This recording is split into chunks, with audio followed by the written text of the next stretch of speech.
The Nikon Z 180-600 f/5.6-6.3 zoom is just now beginning to hit the shelves, and pre-orders are starting to be filled. And that's how I got this one. I pre-ordered it when it was announced. I also paid for it with my own money, so I'll be giving you my honest opinion of this lens as we work our way through it. Now, this is not just a review of the lens. It's a deep dive in how to set it up and how to use it to its fullest advantage. If you've already got your lens just like me or are on the waiting list, you'll want to watch this video to get the most out of this terrific lens. All that coming up.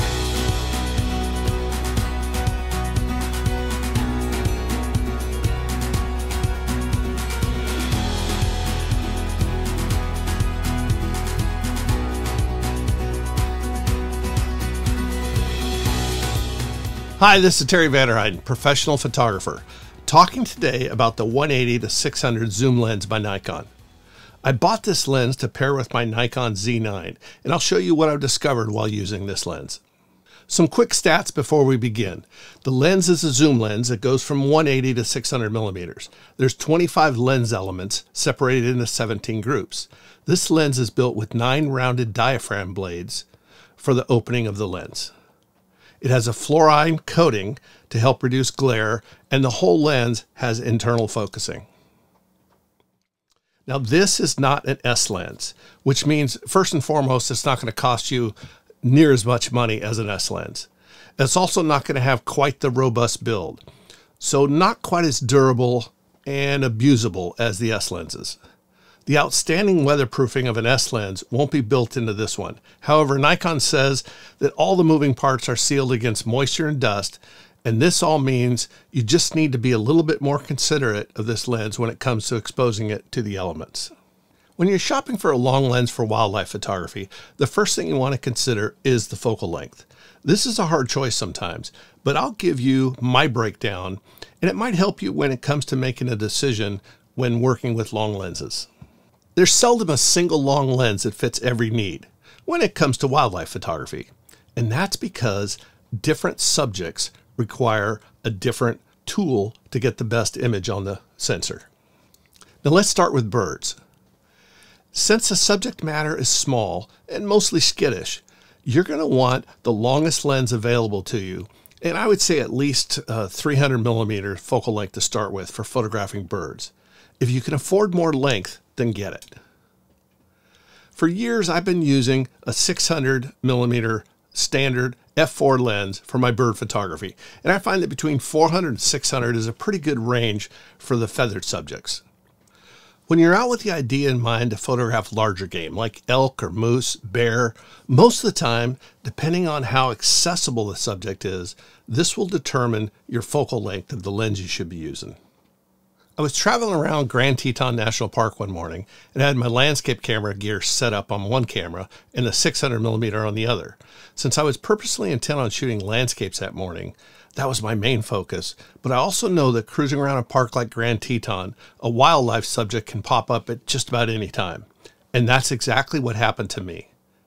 We came around a turn on this side road, and right in front of us was a small herd of moose. I grabbed my camera with the long lens, the 600 millimeter attached, and I realized I was too close. That's where we happened to stop our car was just where we saw the moose, and I could only get just a moose face in the viewfinder.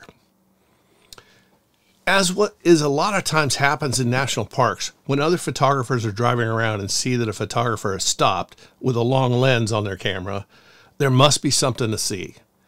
And then people race over and start jumping out of their cars to get their own photographs. Now, the simple answer to being too close to the subject most of the time is that you simply back up, right? Move the camera back until you get the composition that you're looking for, the way that you want to see it. In this case, we had many other tourists with regular cameras all the way down to people with iPhones trying to get their own moose photographs in this particular scenario. This eliminated the possibility for me to move back and get a more environmental shot of the moose. If I had moved back, people would crowd in and leave me with shots of the back of their heads. This is where I wished I'd had a zoom lens. You see, with a zoom lens, most people think of it in terms of how much closer you can get to the shot with the lens zoomed in. I look at it as being versatile enough to go wider and capture more of the habitat of the animal I'm photographing. The zoom works both ways for a reason, both close and far. With small game like birds, the 600mm lens will fill out just about every need. But with the ability to zoom out, larger game can be photographed safely and give you the ability to include habitats and backgrounds when you want. So having a zoom lens is easy to operate will mean that this lens will stay on your camera most of the time when you're out shooting wildlife. So let's break down the Z 180-600 zoom lens. On the lens itself, you have a few customizable buttons and one customizable ring. Going from the camera body out, you have a button for turning the lens off autofocus and over to manual focus. This can be used to manual focus something whenever you want. I only use this button when I'm shooting video, or maybe when the lens is struggling to find a focus lock. I might just focus it manually by myself, or you might find it useful if you don't use back button focusing. With back button focusing, you can elect to focus and then take the thumb off the focus button to be completely in manual focus mode. If you're not using back button focus, then the AF off and on button will be more useful to you. If you are using shutter button focus, then your AF system might try to grab something at the instant you're trying to press the shutter. Turning the AF off will let you be more precise with this focusing in this scenario. If you're not already using back button focusing, I have a video on how to set it up on the Z9. I'll leave it up here and then also in the description below if you want to check that out. The next little button is the focus limiter button. For example, this tells the lens what you don't want to focus on close items and only on the things that are farther reaches of the lens. This feature goes from full autofocus over the complete lens, or you can eliminate everything from 6 meters and in. This button can improve your wildlife photography, so I'm going to show you how to use it. When you're out shooting wildlife, most of your subjects are greater than 6 meters away. You can flip this switch to limit the focus to beyond 6 meters. In this example, I'm focusing on the fence. I have the lens set to full range focus. It can focus on the leaves that are in front of me as well as the subject in the background. When I want to go back to the fence, the lens has more distance to move, so it can take more time to get out to those farther distances. However, if you put the limiter switch on, it can't focus on the leaves in front of me, so it limits the lens to focus at the farther distances. This makes your autofocus experience faster, rather than have it accidentally grab something too close to the lens. A useful button, but make sure that you put it back in full auto when you're done with this distance type scenario in order to have full use of your lens. Going down the lens a bit further, you have a tripod foot. This is integrated into a complete ring assembly. That means you can remove the foot and the ring to make the lens more usable for hand holding. The downside here is no surprise from Nikon, the foot is not Arca Swiss. This means you have to add your own plate to the foot to work on any tripod you might be using the very popular Arca Swiss mounting system.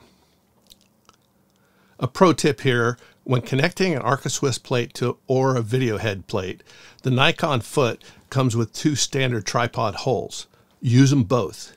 The most common size screw hole is the 1/4-20 threaded hole, like most plates have, but the other one on this lens is a 3/8 inch screw hole. In order to use it, you can just get a 3/8 inch to 1/4-20 adapter bushing and thread it in before you start. Now you have 2 1/4-20 screw holes to use. It's important that you use both holes to screw in the plate. One attachment's not good enough for this size of a lens.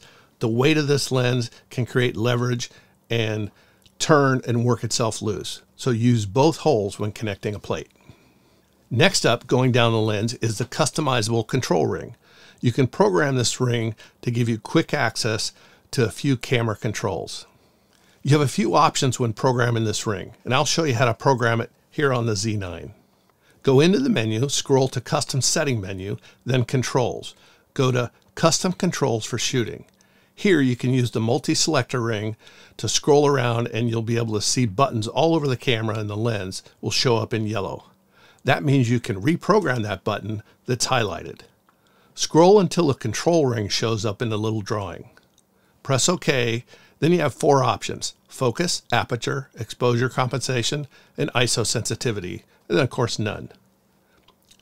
You can use whatever you like. One tip I have for you is that be very careful about setting the choice to ISO sensitivity. I had this set on an option on one of my other lenses, and it was very easy to inadvertently be shooting at 12,800 and not even realize it. I set my ring here to focus, but choose whatever works for you.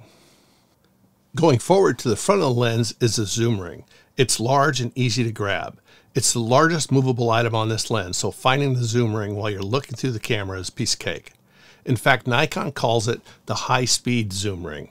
This means that with just a simple twist of the wrist, you can go from 180 to 600, and it's super fast.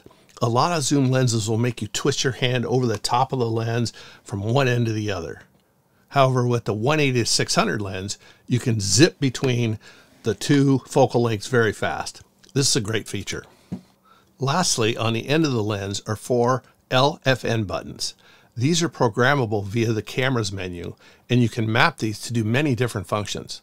One thing to keep in mind is that these buttons will do all the same function once you program it. Even though there are 4 different buttons, when you program it, they'll all have the same function. Having 4 of them just makes it easier to access while you're shooting. And I'm going to show you how to program those. Go into the menu, scroll down to Custom Settings menu, scroll to Controls, the F, and then look for Custom Controls Shooting menu. Click OK, and on that you can see all the little buttons are highlighted as you go around the camera body. In this case, we want to get to the lens, so keep scrolling. We can see that we have 2 buttons, LFN and LFN2. While LFN2 button looks like from the drawing that that's where it is on the front part of the lens, and maybe we should program this button, but it's not. If you try to program it, nothing's going to happen. You need to highlight the LFN button, and even though the drawing is a little off, this is the one that you can program. You click OK, and now you scroll around and see lots of options of what you can program this button to. Currently, I have it set to go from FX to DX and back. This just means the camera, when I want to shoot in a crop sensor mode, I can just press this button and get a little bit closer to the subject. Yes, it's a smaller file, but I'd be cropping out that information anyway. So this is what I have my lens currently set on, but there's lots of choices and you'll find what works for you. Once you press the menu button, you've locked in all these settings. As we get into the lens, a nice feature is that this lens doesn't change length when zooming. This means that if you want to mount this on a gimbal system or a balanced video head, you won't have to rebalance it every time you're changing the focal length of the zoom. This lens also has ED glass, which stands for extra low dispersion glass. With ED glass, it helps maintain the correction of chromatic aberrations. These aberrations can manifest in the color fringing mostly with red, cyan, blue, and yellow. While the ED glass doesn't eliminate all this together, it's a nice feature to have on your long telephoto lenses. This lens also has VR, vibration reduction, or image stabilization built into the lens to the tune of 5.5 stops. Let me show you what that means to you when you're out photographing. VR inside the lens is created by using a floating lens element inside the lens. The camera senses how that element is moving and then shifts that element through the electronics of the lens to compensate for that movement. This can give you a lot of freedom when you're out hand-holding your new zoom lens. 5.5 stops means you can shoot something 5.5 stops slower than normally you would with the lens, and the lens will help you correct it and keep it sharp. Now, the problem that many photographers have is that no amount of VR can correct for the movement of the subject. VR should be only dependent upon when you're shooting static subjects. Most of you know that there are times when an animal is stock still, and that is a time where VR will really help out in the lower light conditions. And let's face it, just about all of our encounters with wildlife are under low light conditions. So this VR feature is very handy. So this brings me to the elephant in the room, the relatively small, widest aperture of f5.6 to 6.3. Now, before we break this down into detail, let's talk about what it means to have a floating f-stop on your lens. A floating f-stop means that 5.6 can be the widest aperture when you get it and it's zoomed all the way back to 180. When you zoom out to 600, the widest aperture is 6.3. The widest aperture will change as you zoom throughout the lens. Some of your lenses may be fixed aperture lenses, An example is the Z 70-200 lens. This lens remains at 2.8 no matter what focal length you choose. This feature is usually found on the more expensive zoom lenses. This floating maximum f-stop is not a deal breaker, but it's mostly something you need to be aware of. This all means that when you're out shooting wildlife in the early morning or late in the evening, you may have to bump up your ISO to compensate when you're out at the 600mm range. When it comes to sharpness, I'm pretty confident this lens is very, very good. When you use all the best practices for sharpness, like having the lens on a steady base, such as a tripod or a monopod, focusing on the eye of the animal you're trying to capture, and keeping your ISO as low as you can while still maintaining a fast enough shutter speed to stop the action, you can produce some stellar shots with this lens. Now, if you'd like to learn more about how to get those razor sharp images, check out my book called Razor Sharp Nature Photography. You can only get it at my website, imagelight.com, and then click on the digital products page. I'll leave a link in the description below if you want to help support this channel and pick up a copy for yourself. So here are a few example photos showing the sharpness and contrast of the 180-600 zoom lens. Now, while I think that YouTube is not the best place for viewing a sharpness test, I think you can see that the sharpness on these lenses are pretty good. Now, you can take my word for it or the assessment of most of the reviewers here on YouTube, but the best way to see how sharp this lens is for you to do your own sharpness test when you get your hands on one of these by either renting it or ordering it for yourself. For a second, let's talk about the weight of this lens. I'm weighing the 180-600 lens while it's attached to the Z9 and a Peak Design strap on it. I weigh it like this because I'm seldom going to go out photographing wildlife without a camera attached. This setup weighs in at 8.13 pounds or 4.01 kilograms. This is the real world way you're going to be using this lens. You might save a little bit of weight if you're using something like a Z8 or one of the smaller Z bodies, but if you think you wouldn't mind carrying this around for wildlife adventures, at least you know up front what the weight will be. Next, I'm going to give you my impressions of handling. This lens is quite comfortable to use. Its internal focus means that it doesn't change weight when you zoom.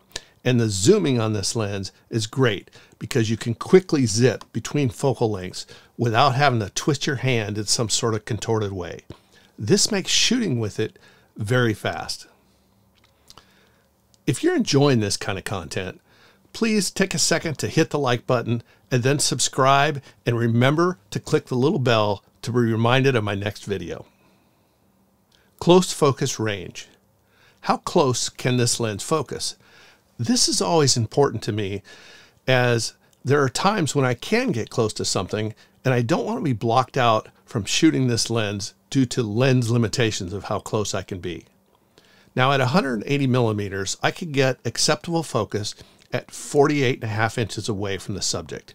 Here I was focusing on the front edge of this backyard water feature. When zoomed out to 600 millimeters, I had to be back 93.5 inches to get the same focus. Now, when I first did this test, I figured at the closest focus point, both the 180 and the 600 millimeters would be the same enlargement of the subject. I was wrong there. At 180 millimeters, I couldn't get the same representation on the viewfinder as the subject would be at 600 millimeters. At 600 millimeters, the subject was quite a bit larger. So keep that in mind when you're working in the closest ranges, that even though you have to shoot at a higher f-stop, 6.3 versus 5.6, you can get substantially closer to your subject than you can at 180 millimeters. This seems like a pretty fair trade-off to me. One thing to keep in mind when shooting close-up subjects with the length of the zoom lens is your magnification is higher, so your subject movement will be magnified. Any movement in the frame could cause a blurry image, so make sure that you have enough shutter speed to stop the magnified movement of the subject. The first shot I did here was at 1/40th of a second at ISO 100. A flower was moving around so much that I had to move the ISO up to 2000 in order to get 1/640th of a second to stop the movement of the plant swaying in the breeze. Another test I did was focus holding. If you were to zoom into something and grab focus, could I then zoom out and have the subject still be in focus? While it's pretty easy to reacquire focus when shooting stills, the need for this is very useful when you're shooting video, as you would hate to have the lens start hunting again for a focus lock right in the middle of a clip. So here's an example of something pretty stationary, a tomato plant. And as I zoom in and focus, the lens will keep that focus as I pull out. And then of course, when I zoom back in, it's still in focus. Now, not all zoom lenses do that. So I'm very pleased that in this case, this works with this zoom lens. Now my conclusions on this lens. Overall, this is a very good lens. And frankly, I think it's underpriced.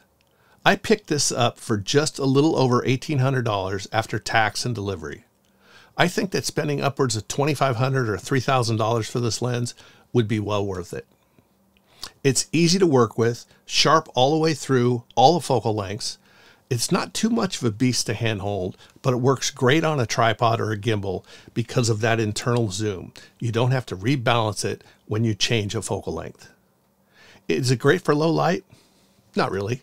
At f6.3, when you're zoomed all the way out to 600 millimeters, you will have to bump up your ISO.